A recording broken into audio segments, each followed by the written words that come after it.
The Star Weaver was the pride of the Valari Empire. It was a massive ship made of living crystal that glowed with soft blue light. Inside its walls, hundreds of Valari walked with grace and beauty. Their skins shimmered like moonlight on water. They were an ancient race, masters of the mind, able to speak without words and feel emotions across great distances. Among them walked one, human. Tang Do-yoon kept his head down as he moved through the lower decks. He was an engineer, one of 12 humans allowed to work on the great ship. The Valari needed human hands for the dangerous jobs. Humans were tough. Humans could survive things that would kill a Valari. That made them useful, even if the Valari looked at them like insects. Do-hyun did not mind. He had seen worse during his years as a military medic. He had held dying soldiers in his arms. He had walked through fire to save his friends. A few cold looks from pretty aliens meant nothing to him. He was 32 years old, with strong hands and tired eyes. His black hair was always messy, and he smiled more than any human on the ship. The other humans called him crazy for smiling. What was there to smile about? They were servants on a ship full of creatures who thought humans were barely better than animals. But Do-hyun smiled anyway. His mother had taught him that. She used to say, "Smile when it hurts, my son. That is how you win." On this day, Do-hyun was fixing a power line in Section 7 when the alarm started screaming. Red lights filled the hallway.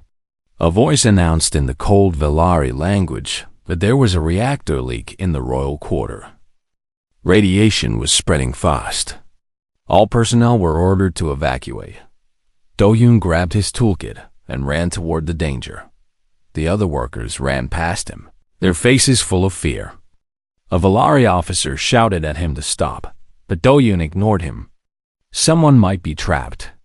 Someone might need help. He reached the royal quarter and found chaos.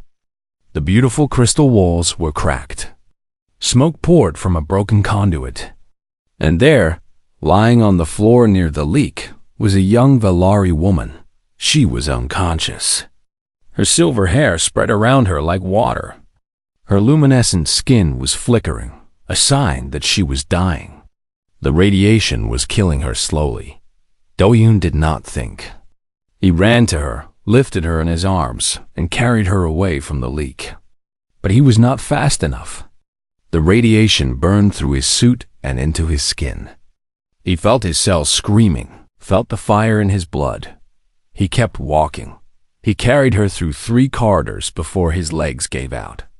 He fell to his knees, still holding her, still protecting her body with his own. That was how the rescue team found them. Do-hyun woke up in the medical bay 2 days later. His body was wrapped in healing gel. A Valari doctor stood over him with an expression he could not read. "You will live," the doctor said. "Your kind is surprisingly durable." Do-hyun tried to speak, but his throat was raw. He managed one word. "Her?" The doctor paused. "The princess is recovering. You saved her life, human." "Princess." Do-hyun closed his eyes. Of all the people on this ship, he had saved a princess. The daughter of Queen Seowa, the ruler of the entire Valari Empire. He was either very lucky or very dead. 3 weeks passed. Do-hyun healed slowly. The radiation had done permanent damage to his lungs, but he could still work. He returned to his duties in the lower decks, trying to forget what had happened. Then she came to him. He was alone in the engine room when the door opened. The young woman from the reactor stood there, healthy and whole. Up close, she was the most beautiful creature he had ever seen. Her eyes were like purple stars. Her skin glowed with soft light. "You are Kang Do-hyun," she said. Her voice was like music. He bowed his head.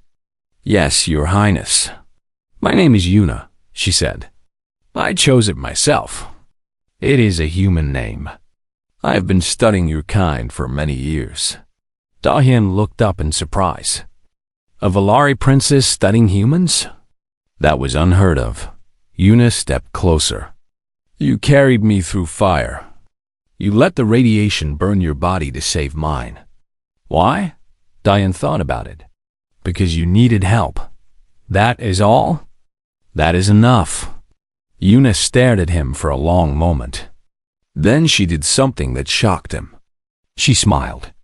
It was small and uncertain, like she had never smiled before. I would like to know you better, Kang Do-yeon, she said. If you will allow it. He should have said no. He should have remembered his place. A human and a Valari princess could never be friends. It was against every law of the Empire. But Do-yeon had never been good at following rules. I would like that, he said. They met in secret after that. Late at night, when the ship was quiet, Yuna would come to the engine room. They talked for hours about everything. She told him about the loneliness of royal life, about her cold mother and distant sisters. He told her about Earth, about the mountains of Korea, about his mother's cooking. Months passed.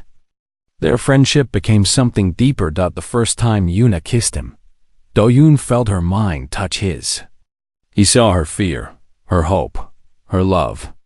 He saw himself through her eyes, not as a primitive creature, but as someone precious. This is forbidden, she whispered against his lips. I know, he said. My mother will kill you if she finds out. I know. Yuna pulled back and looked into his eyes. Do you love me? Do-yeon touched her glowing cheek. More than my own life. 6 months later, Yuna discovered she was pregnant. It should have been impossible. Valari and humans were too different. But life found a way. She came to Do-yeon with tears in her eyes. We have to run, she said. My mother cannot know about this. She will destroy our child. Do-yeon took her hands. Then we run, together. That night, they stole a small shuttle and fled into the darkness between stars. Behind them, in the throne room of the Star Weaver, Queen Selwa received word that her youngest daughter had vanished with a human. Her rage was so great that every crystal in the room shattered into dust. The psychic scream echoed through the minds of every Valari on the ship. Her daughter had betrayed her. A human had stolen her child. The Queen would never forgive. The Queen would never forget. 5 years had passed since that night. Horizon-7 was not a beautiful place. It was a space station built from old ships and broken dreams. The walls were rusty. The air smelled like engine oil and cheap food. Traders, refugees, and criminals walked its narrow streets, but it was free. No empire controlled Horizon 7. No queen could reach them here. For Do-yeon and Yuna, it was home. They lived in a small apartment on the station's middle level. It had 2 rooms, a tiny kitchen, and a window that looked out at the stars. Do-yeon had built most of the furniture himself. Yuna had decorated it with colorful fabrics and plants from a dozen different worlds. In the center of their life was Mira. She was 5 years old now, with her mother's silver hair and her father's dark eyes. Her skin glowed softly like a Valari, but her smile was pure human. She laughed loudly, cried openly, and asked 1,000 questions every day. Appa, why are stars hot? Appa, can fish breathe in space? Appa, why does Mama's skin glow and yours doesn't? Do-yeon answered every question with patience. He loved being a father more than he had ever loved anything. Every morning, he woke up early to make breakfast. Every night, he told Myra stories about Earth, about brave humans who fought monsters and crossed oceans and reached for the sky. Yuna taught Myra music. The little girl had a beautiful voice, clear as a bell. Sometimes, late at night, Yuna would sing old Valari songs, and Mira would join her. Their voices would blend together, and Do-yeon would close his eyes and feel like the luckiest man in the universe. Life was simple. Life was good. Do-yeon worked as the station's chief engineer. He fixed everything from water pipes to reactor cores. The station master, a fat green alien named Borvo. Paid him well and never asked questions about his past. Yuna taught music to children at a small school. Students of every species came to learn from her. They called her Teacher Yuna and brought her flowers and drawings. They had friends too. Captain Jisu was a human woman who flew a cargo ship called the Lucky Star. She was tough and loud and cursed like a soldier, but she loved Mira like a niece. She brought the little girl toys from distant planets and taught her how to play cards. Elder Taiho was an old human philosopher who lived alone in a room full of books. He had white hair and kind eyes. Every week, Myra visited him, and he taught her about human history. He told her about the wars humans had survived, the diseases they had conquered, the impossible things they had achieved. Humans are not the strongest, Elder Taiho would say. We are not the smartest. We are not the oldest. But we never give up. That is our power, little one. We keep going when everyone else stops. Myra loved these stories. She would run home and tell Do-hyun everything she had learned. Appa, did you know humans walked on their moon before they had good computers? Appa, did you know humans used to die from tiny germs, but now they don't? Appa, are humans really that stubborn? Do-hyun would laugh and ruffle her hair. Yes, little star. Humans are very stubborn. Your Appa, most of all. But not all days were happy. Sometimes Yuna would stand at the window and stare at the stars. Her eyes would fill with sadness. She missed her home. She missed her sisters. She even missed her cold, distant mother. Do you regret it? Do-hyun asked her once. Yuna shook her head. Never. I would choose you and Mira 1,000 times. But her voice was heavy, and Do-hyun knew she carried a weight he could not lift. One day, everything changed. Mira was playing in the station's central market when she saw something strange. A ship was landing at the main dock. It was not like the rusty freighters that usually came to Horizon 7. This ship was made of living crystal that glowed with blue light. Valari shipped up. Mira ran home as fast as her little legs could carry her. She burst through the door, breathing hard. Mama! Appa, there's a shiny ship. It looks like the ones in Mammoth stories. Yuna's face went pale. She looked at Do-hyun with fear in her eyes. They found us, she whispered. Do-hyun grabbed his wife's hand. We don't know that. Maybe it's just a traitor. But they both knew the truth. Valari ships never came to places like Horizon-7. An hour later, someone knocked on their door. Do-hyun opened it and found a Valari woman standing in the hallway. She was tall and elegant, with silver hair and cold purple eyes. She wore the formal robes of Valari royalty. Hello, little sister, the woman said, looking past Do-hyun at Yuna. Yuna stepped forward. Haun. Princess Haun, the eldest daughter of Queen Seowa, entered the small apartment. Her eyes moved over the simple furniture, the colorful decorations, the signs of a happy family life. Her face showed nothing. You live like this? Haun said. In this filthy place? With this human? This is my home, Yuna said firmly. This human is my husband, and I am happy here. Haun was silent for a long moment. Then she spoke again, and her voice was softer. I did not come to fight, Yuna. I came to warn you. Mother is dying. Yuna gasped. Do-hyun felt her hand tighten in his. The succession rite will begin soon, Haun continued. All members of the bloodline must attend. If you do not return, you will be declared dead to the Empire. You and any children you have will be erased from our history forever. Maybe that is better, Yuna said. Haun shook her head. Is it? Do you want your child to grow up as a ghost? A person who does not exist. At that moment, a small voice came from the bedroom doorway. Appa? Who is this lady? Everyone turned. Mira stood there in her pajamas, rubbing her sleepy eyes. She walked to Do-hyun and took his hand. She looked up at the tall, glowing stranger without fear. Hound stared at the child. For the first time, her cold mask cracked. Her eyes went wide. Her lips parted in shock. This was no monster. This was no abomination.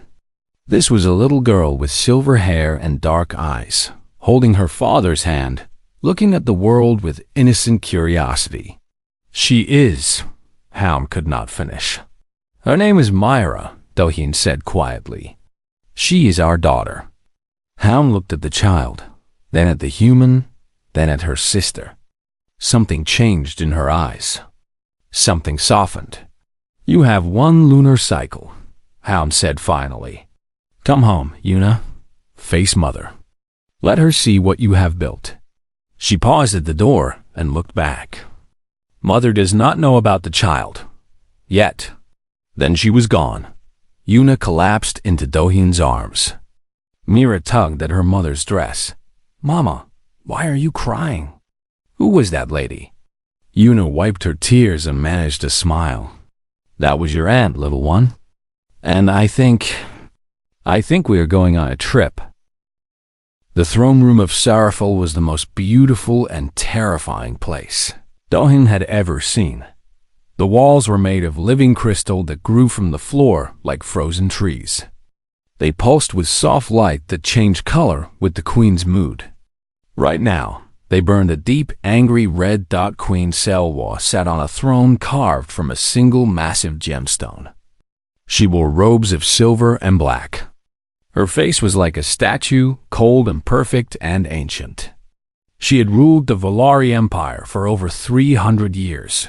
Beside her stood Yuna, pale and trembling. Guards had brought her back when they heard the commotion. In front of the throne stood Do-hyun, still holding Mira in his arms. The queen stared at them with eyes full of cold fury. So, she said, and her voice echoed through the vast chamber. This is what my daughter has done. She has bred with an animal. She has created this thing. Mother, Yuna stepped forward. Please, listen to me. Silence. The queen's voice was like a whip. You lost the right to speak when you ran away with this creature. You shamed our bloodline. You broke our laws. You spat on everything our family has built for 1,000 generations. Yuna's eyes filled with tears, but she did not look away.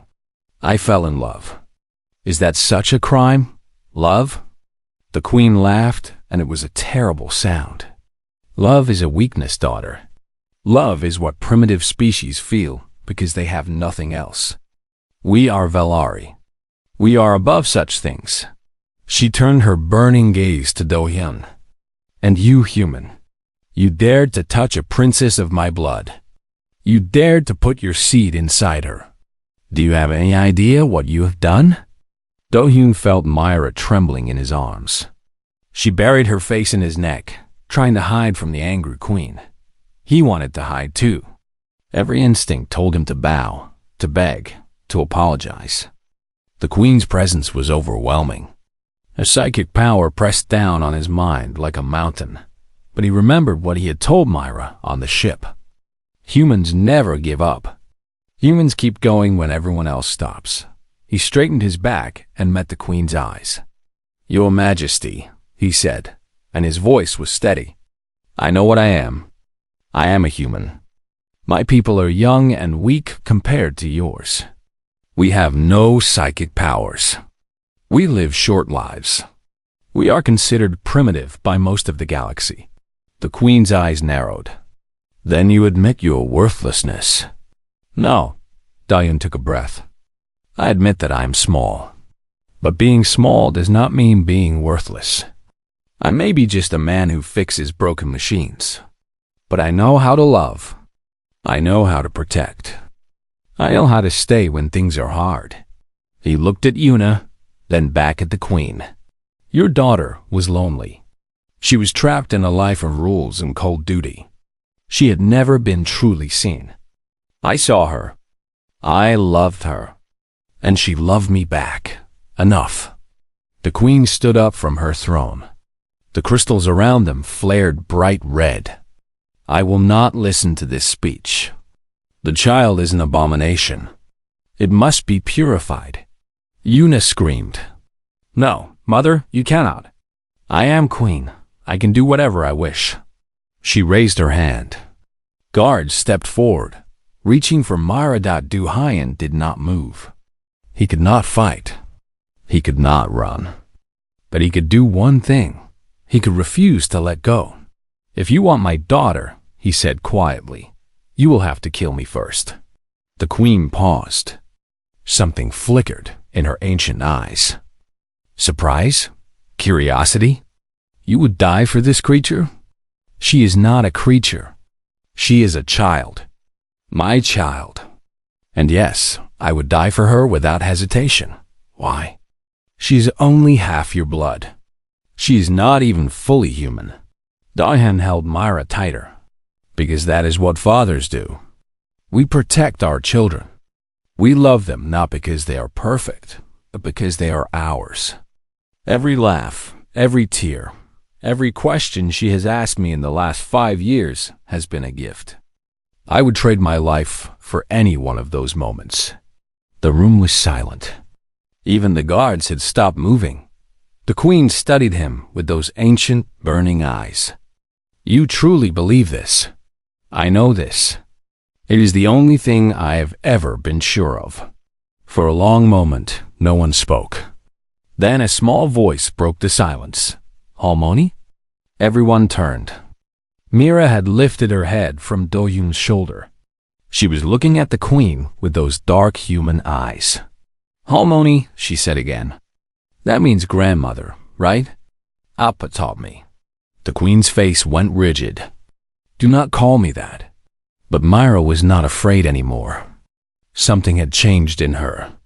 Maybe it was her father's courage. Maybe it was something deeper, something inherited from both her bloodlines. She wiggled out of Do-Hyun's arms and stood on the crystal floor. She was so small compared to everything around her. A tiny figure in a room of giants. She walked toward the throne. Guards moved to stop her, but the queen raised her hand. Wait. Myra kept walking until she stood right in front of Queen Seolwoo. She looked up at the ancient ruler with innocent curiosity. You're very beautiful, Myra said. But you look sad. The queen's mask cracked for just a moment. What did you say? You look sad. Like Mama sometimes, when she thinks about home. Like a Pa, when he remembers his friends who died in the war. Myra reached up with her small hand. Before anyone could stop her, she touched the queen's face, and the world changed. Myra's telepathic gift activated. But it was not an attack. It was a connection. She saw into the queen's mind, and the queen saw into hers. In that moment, they shared everything. The queen saw Myra's memories. She saw a happy childhood in a small apartment. She saw Do-Hyun making breakfast every morning, telling stories every night. She saw Una singing lullabies. She saw birthday parties with Captain Jisoo and lessons with Elder Taiho. She saw a life filled with love. And Mira saw the queen's memories. She saw centuries of loneliness at the top of an empire. She saw a daughter, beautiful and kind, who died in a war with humans long ago. She saw grief turned to hatred. She saw a heart frozen to protect itself from ever feeling that pain again. Mira pulled her hand back. Tears were running down her face. I'm sorry, she whispered. I'm sorry you lost her. I'm sorry you've been alone for so long. The queen stood perfectly still. The crystals around them had stopped glowing red. Now they were pale, almost white. You. The queen's voice was strange, broken. You saw. It's okay to be sad, Harmony. Mira reached up and took the queen's hand. Appa says being sad means we loved something. And love is never wrong. For the first time in 300 years, Queen Seolwoo had no words. She looked at the small hybrid girl holding her hand. She looked at the human standing ready to die for his child. She looked at her daughter, tears streaming down her luminescent face, and something inside her, something frozen and hard and ancient, began to crack. The Lucky Star was an old ship, but Captain Jisoo kept her running like new.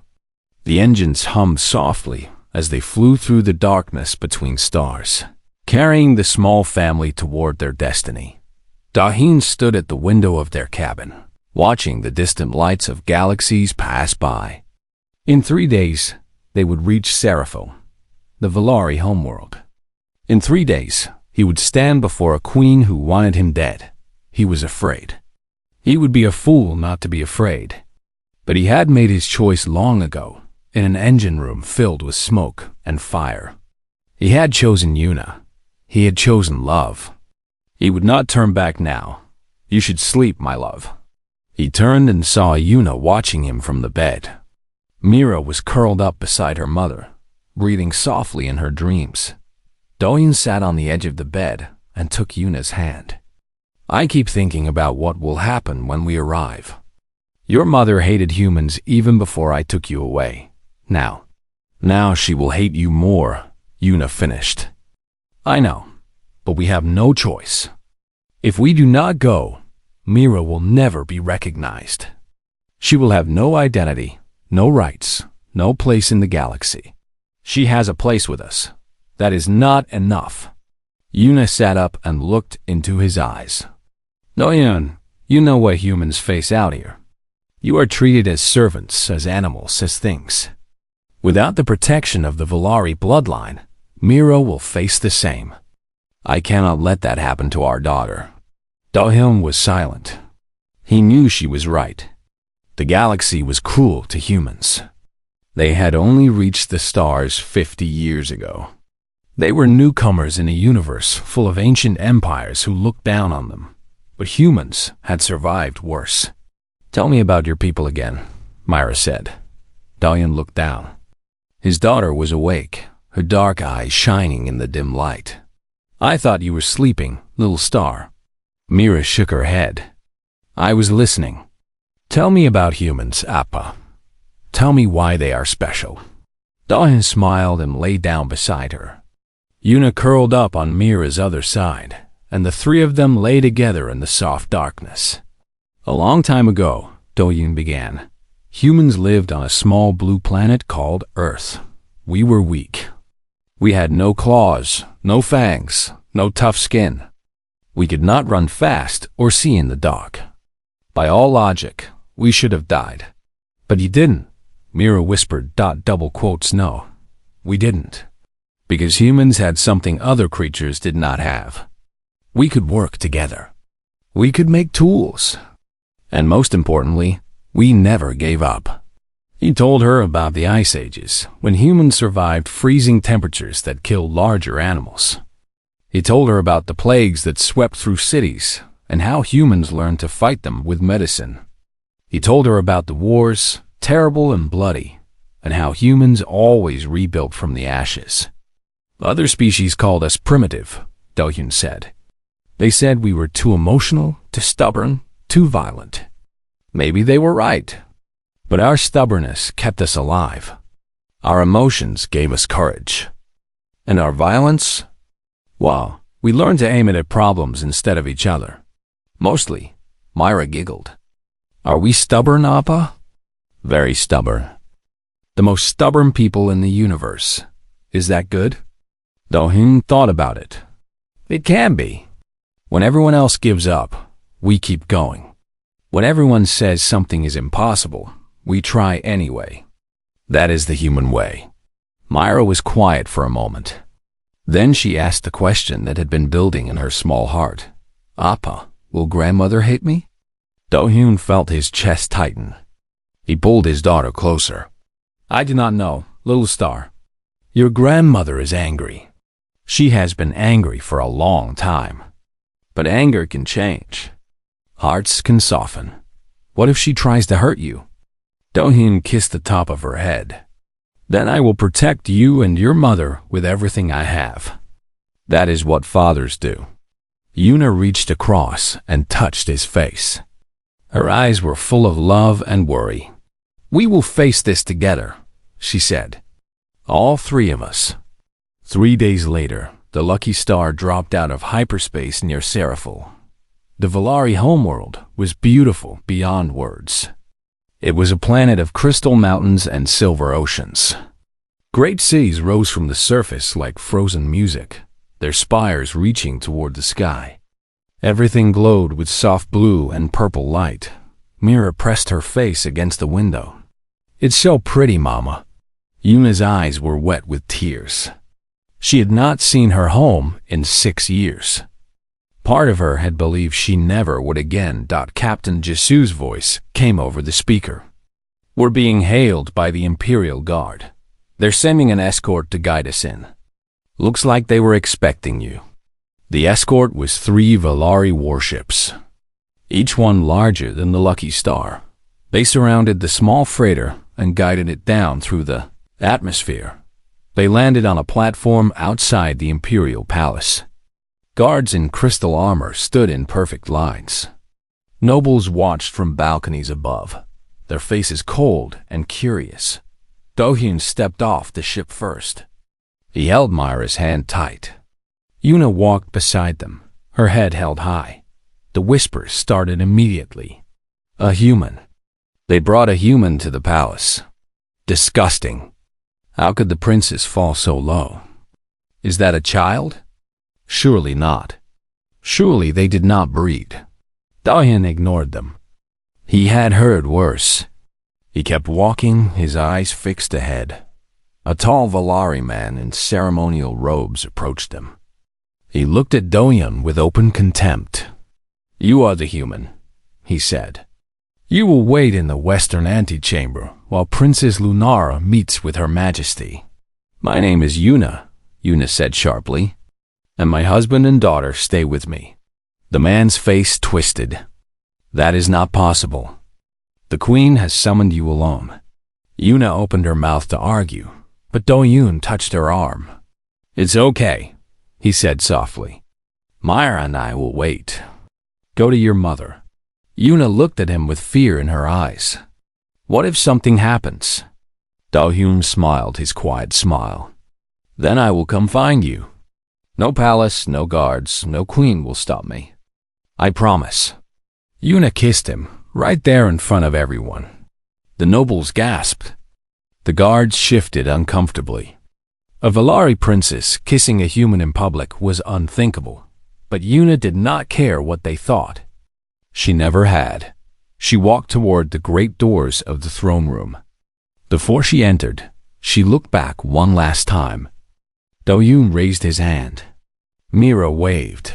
Then the doors closed, and she was gone.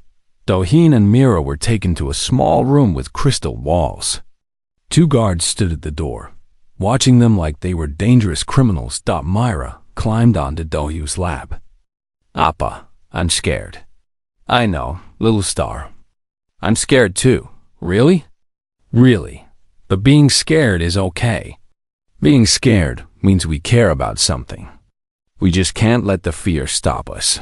An hour passed. Then 2. Mira fell asleep in Do-hyun's arms. Then the guards moved. The queen demands to see the child, one of them said. Give her to us. Do-hyun's blood went cold. No, that was not a request. Human? The guards stepped forward. Mira woke up and saw them coming. Fear filled her eyes. She clung to her father's neck. Appa! Something broke inside Mira. A wave of energy burst out from her small body. The guards flew backward and crashed into the walls.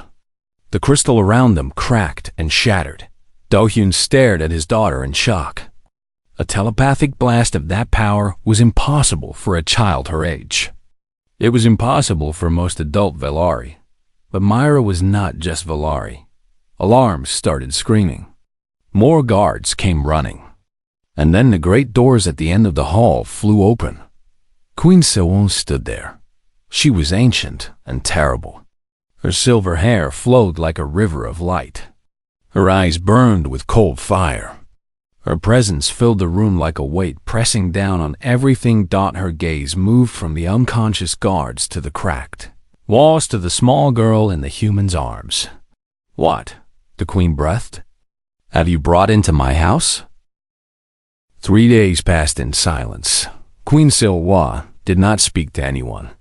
She stayed in her private chambers, refusing all visitors. The court whispered that she was preparing a terrible punishment. They said the human would be executed. They said the hybrid child would be destroyed. They said Princess Yuna would be cast out forever. Do-hyun waited in a small room with his family. Guards stood outside the door, but they were not cruel. One of them even brought toys for Myra. "What do you think she's deciding, Appa?" Mira asked on the second night. Do-hyun stroked her silver hair. "I don't know, little star. But whatever happens, we face it together." Yuna held his hand tight. She had not stopped touching him since they were brought to this room, as if she was afraid he might disappear. On the third day, a messenger came. "The queen summons you to the grand hall," he said. "All of you." Do-hyun stood and took a deep breath. This was it. Whatever came next, he would face it like a human. He would face it standing up. The grand hall was even larger than the throne room. It was built for the great ceremonies of the Valari Empire. Today, it was filled with nobles from every corner of the 3-star systems. Ambassadors from the Galactic Council stood along the walls. Everyone had come to see what the Vasties from the Galactic Council stood along the walls. Everyone had come to see what the Waistamas queen would do.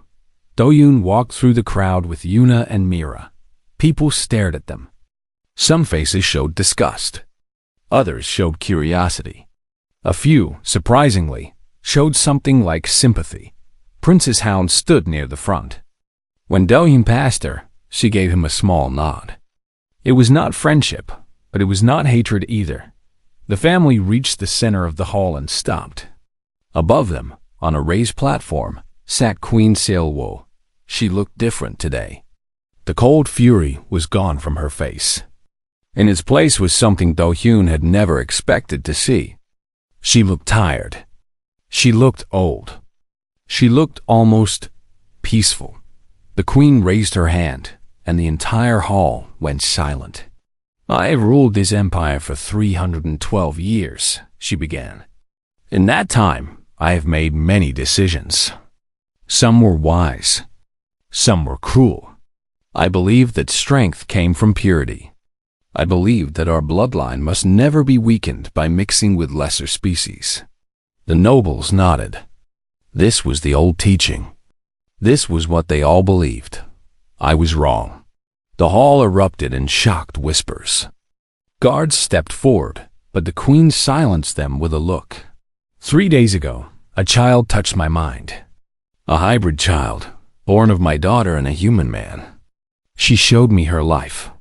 A life full of love and joy and warmth. A life that I thought was impossible for one of mixed blood. The queen stood from her throne and walked down the steps. She moved through the crowd like a silver ghost. People backed away in fear and confusion. She stopped in front of Myra. "This child," she said, "has power that no 5-year-old Valari should possess. She has her mother's telepathy and her father's emotional depth. She is not weaker than us. She is different. And different is not the same as wrong." Myra looked up at her grandmother without fear. "Does this mean you're not angry anymore, Harmony?" A tiny smile crossed the queen's ancient face. "I am still angry, child. Old habits do not die easily. But I am trying to change." She turned to face the crowd. "I will not be naming a successor from my existing children. The succession right is postponed until I have had time to think about the future of our people." Gasps filled the hall. Princess Hyun's face went pale. The other nobles whispered urgently among themselves. "However," the queen continued, "I have one announcement to make today." She reached down and took Myra's hand. "This child, Mira, daughter of Yuna and Kang Do-hyun, is hereby recognized as a princess of the blood. She is a member of the royal family. with all the rights and protections the title brings. The hall exploded in noise. Some nobles cheered. Others shouted in anger. Guards struggled to maintain order, but the queen was not finished. She turned to Do-hyun. "You," she said. "Human, step forward." Do-hyun's heart pounded in his chest. He stepped forward and faced the queen. "You stole my daughter," she said. "You fathered a child that should not exist. By our laws, I could have you executed 100 different ways." Do-hyun said nothing. There was nothing to say, but you also did something else. The queen's voice softened just slightly. You loved them. You protected them. You raised my granddaughter with courage and kindness. You made her strong. She looked at him with those ancient eyes, and Do-hyun saw something he never thought he would see. Respect. "I do not like humans," the queen said. "I may never like humans. Your kind killed my daughter long ago, in a war that never should have happened. That wound will never fully heal." She paused. "But you are not responsible for that war. And you have proven that not all humans are the same. You are a man of honor, Kang Do-hyun. You are worthy of my daughter." She raised her voice so everyone could hear. "From this day forward, Kang Do-hyun is recognized as family to the royal house. He is the father of a princess. He bows to no one in this palace." Do-hyun felt tears in his eyes. He had expected death. He had expected hatred. He had not expected this. "Your Majesty," he managed to say. "Thank you." "Do not thank me," the queen said. "Prove me right. Raise my granddaughter to be strong. Show me that humans are capable of more than war and destruction." "I will," Do-hyun said. "I promise." The ceremony ended. The nobles dispersed, still whispering about what they had witnessed. History had changed today. Nothing would be the same. That evening, the family stood together on a balcony overlooking the crystal cities of Seraphel. The twin moons hung in the purple sky. The stars were coming out one by one. Myra sat on Do-hyun's shoulders, pointing at the lights above. "Appa, which star is Earth?" Do-hyun looked up and found a familiar point of light. "That one, little star. The small yellow one near the edge. It's so far away." It is. But humans traveled all that distance. We built ships and crossed the darkness. We found new worlds and new friends. Yuna leaned against his side. And new love." Do-hyun smiled and put his arm around her. "And new love. Can we go there someday, Appa?" Myra asked. "Can we visit Earth?" "Someday. I'll show you the mountains of Korea. I'll take you to Bizen, where my mother used to live. She made the best kimchi in the whole city." Myra giggled. "What's kimchi?" "It's a kind of food. Spicy vegetables. You'll love it." Yuna laughed. "She has your appetite. And your stubborn head," Do-hyun added. Behind them, hidden in the shadows of the balcony doorway, Queen Sil-hyo watched. She did not step forward. She did not speak. But for the first time in 300 years, she felt something warm in her frozen heart. She watched her granddaughter laugh. She watched her daughter smile. She watched the human man hold his family with gentle strength. Maybe she had been wrong about many things. Maybe purity was not the only path to strength. Maybe love was not a weakness after all. She turned and walked back into the palace, leaving the family to enjoy their moment. There was much work to do. The empire would need to change. Old laws would need to be rewritten. Old hatreds would need to heal. It would not be easy. It would take generations. But for the first time, Queen Sil-hyo believed it was possible. On the balcony, Mira rested her head on her father's hair and looked up at the infinite stars. "Appa," she whispered. "I'm glad you're my father." Do-hyun felt his heart swell with a love too big for words. "I'm glad you're my daughter, little star. Now and forever." The stars shone down on them, bright and eternal, lighting the way toward a future where humans and Valari, and all the species of the galaxy might one day stand together. It was a small family on a balcony. A human man, a Valari princess, and a little girl who was both and neither. But small things can change the universe. Humans had always known that.